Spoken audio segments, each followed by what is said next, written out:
Season terakhir Fire Force telah tayang dan bagi kalian yang sangat menyukai manga ini, pasti sudah tidak sabar lagi untuk menontonnya.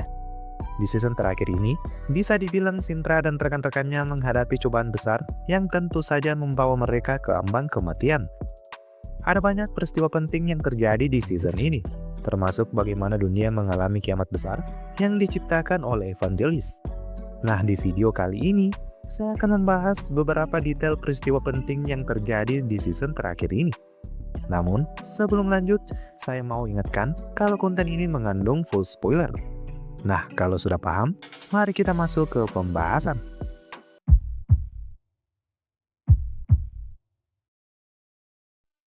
Peristiwa penting pertama yang terjadi di final season ini adalah kemunculan doppelganger Shinra. Seperti yang sudah kita lihat di episode terakhir season 3 part 1, hingga berlanjut ke episode perdana final season, rambut Shinra tiba-tiba berubah menjadi warna kuning. Perubahan ini bukan tanpa alasan. Rambut Shinra berubah karena doppelgangernya sempat mengambil alih tubuhnya selama kurang lebih 3 bulan. Semua ini bermula ketika Shinra pingsan setelah secara tidak sengaja terkena meriam api milik Juggernaut.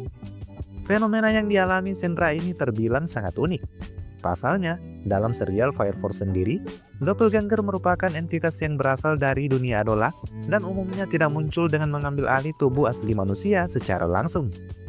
Bahkan dalam banyak kasus, kemunculan doppelganger justru berujung pada perubahan manusia menjadi infernal. Namun, yang terjadi pada Shinra justru berbeda. Doppelganger Shinra muncul, mengambil alih kesadarannya, tanpa membuatnya berubah menjadi infernal. Hal ini terjadi karena Shinra memiliki Adola Bars, sehingga keberadaan doppelgangernya tidak memicu transformasi infernal seperti pada manusia biasa.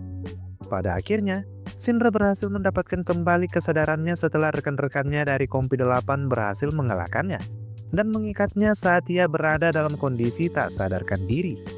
Meski demikian, ketika doppelgangernya sepenuhnya menguasai tubuh Shinra, ia berubah menjadi sosok mode iblis, persis seperti gambaran mengerikan yang selama ini dibayangkan banyak orang tentang dirinya. Peristiwa penting kedua yang terjadi di final season ini tentu saja adalah duel antara Benimaru Shinmon melawan doppelganger gurunya sekaligus ayah angkatnya, Hibachi Shinmon. Ya, kemunculan para doppelganger di final season ini bisa dibilang menjadi inti utama cerita yang menggerakkan konflik di season ini. Hibachi, yang merupakan mantan komandan Kompi terkuat sebelum posisi tersebut diambil alih oleh Benimaru, ternyata memiliki doppelganger dengan ingatan dan kepribadian yang sama persis dengannya. Doppelganger Hibachi ini muncul di Menara Pilar ke-7, sebuah lokasi yang telah dipersiapkan oleh Evangelis sebagai bagian dari ritual untuk memulai bencana besar, Great Cataclysm.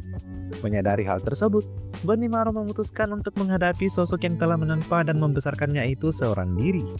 Duel sengit pun tak terelakkan. Ada jurus tingkat tinggi seperti Fire Moon mewarnai pertarungan ini. Meski sempat terdesak, dalam duel inilah Benimaru justru mendapatkan wejangan terakhir dari doppelganger Hibachi. Hibachi kemudian mengeluarkan teknik pamungkasnya, Nichirin, untuk menghadapi Benimaru. Namun, pada momen krusial ini, Benimaru membalas dengan teknik yang jauh lebih tinggi, sebuah perpaduan antara teknik api Akatsuki dan Nichirin. Serangan inilah yang akhirnya memusnahkan doppelganger Hibachi. Sebelum lenyap sepenuhnya, Hibachi kembali menunjukkan kebanggaannya terhadap Benimaru, murid sekaligus putra angkat yang telah melampaui dirinya. Namun setelah duel tersebut berakhir, fenomena aneh pun terjadi.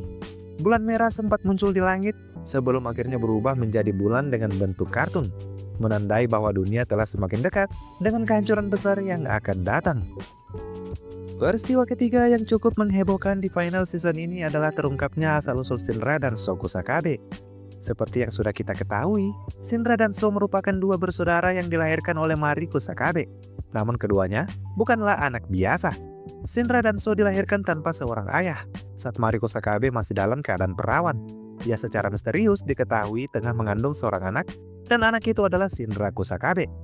Kehamilan ini membuat Mari dijauhi oleh keluarganya, karena ia dianggap telah melakukan perzinahan.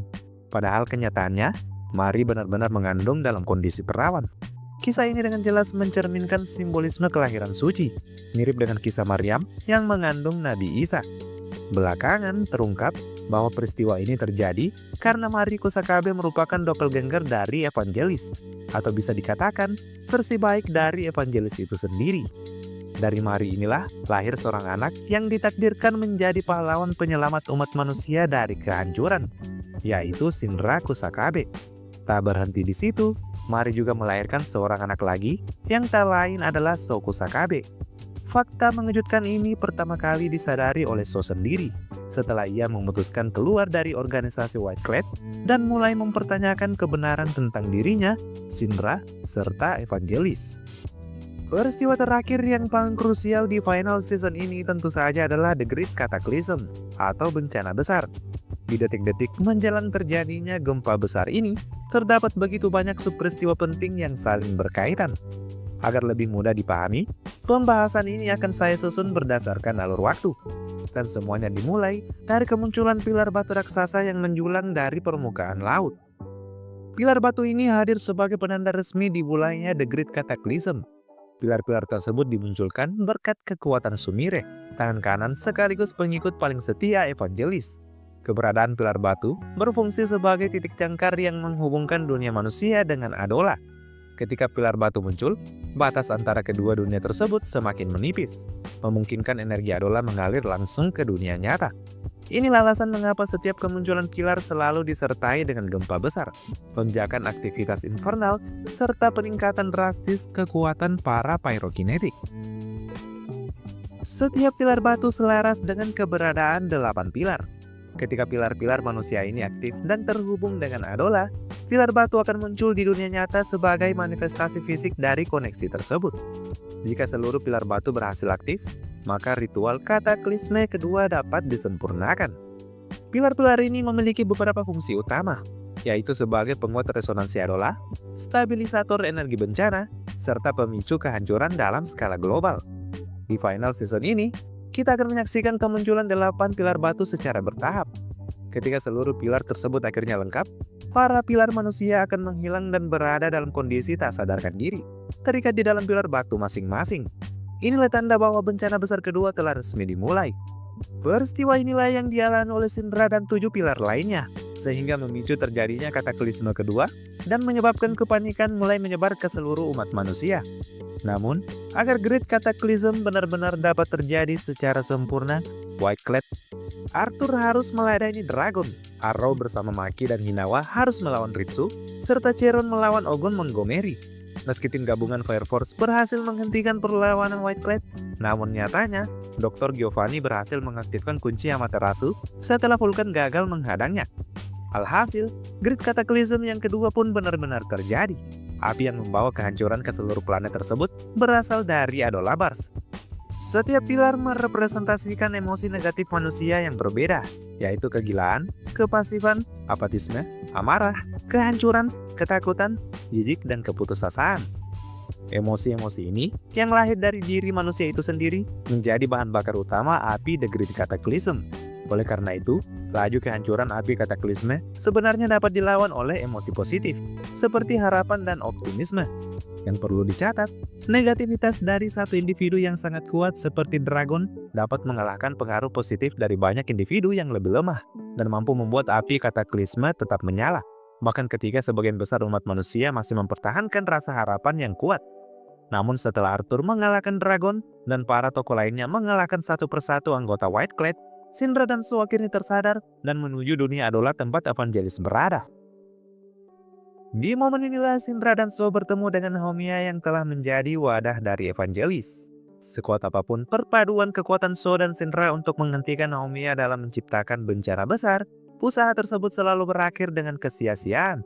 Hingga akhirnya, Ibu So dan Shinra muncul dalam bentuk infernalnya.